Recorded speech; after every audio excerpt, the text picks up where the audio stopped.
ফাঁকনামি করো না, সাবধান করে দিছি সাবধান হয়ে যা কখনো করে দিছি।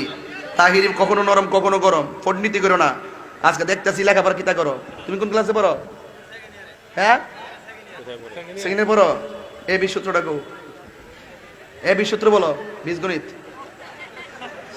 ইন্টার সেকেন্ড ইয়ারে পড়ো, এ বি সূত্র পারো না, তাই তুমি কি লেখাপড়া করছো বলো? একটা বীজগণিতের একটা সহজ একটা সূত্র, A B A plus B by two whole square minus A minus B by two whole square, A plus এর মান এত আর এর নিচের সূত্র টু উপরে স্কয়ার, এরপরে এমনি কাটাকাটি করে এই অঙ্ক মান বের করতে হয়। তুমি কি এগুলো পড়ো না? এগুলো তো সহজ খবর। তুমি একটা ভালো বলতেছো, এটা বলো এইটা বলো, এই কথা কোন এই কথা কোন, আমি তো বুঝতেছি মর্নিং শোজ দ্য ডে, সূর্য দেখলে বোঝা যায় দিনটা কেমন যাবে। এই জন্য তোমাকে একটু টাচ করলাম যে তোমার ভিতরে কি মাল আছে।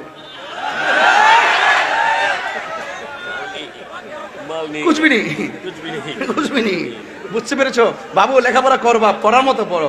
এই জন্য তো বলছি না যে পানির মধ্যে পেশাব করিস না। তুই তো বড় ক্রিকেট খেলে যাইস, পানির মধ্যে মুক্ত দেশ। পানির মধ্যে প্রস্রাব করলে স্মৃতি শক্তি কমে যায়, কথা কোন ঠিক না বেঠে? আমি যে সূত্র কইছি, সূত্র কি হয় নাই? আমি যে থিওরিতে যে বলছি এটা কি হয় নাই? সূত্র কি অঙ্ক দিলে কি হ্যাঁ পারবো? আমরা যে পড়ছি মাদ্রাসা ছাত্র হইতে পারি, এখন টনক দিলে ঠাস ঠাস আওয়াজ হয়, পড়ার মতোই পড়ছি। হয়তো সৃজনশীল হওয়ার কারণে আজকে মেধাটা নষ্ট হয়ে গেছে, সৃজনশীলের মেধা নষ্ট হয়েছে। আমি দার্থহীন কণ্ঠে বলতে পারি, সৃজনশীল দেওয়ার কারণে ছাত্রের মেধা নষ্ট হয়ে গেছে।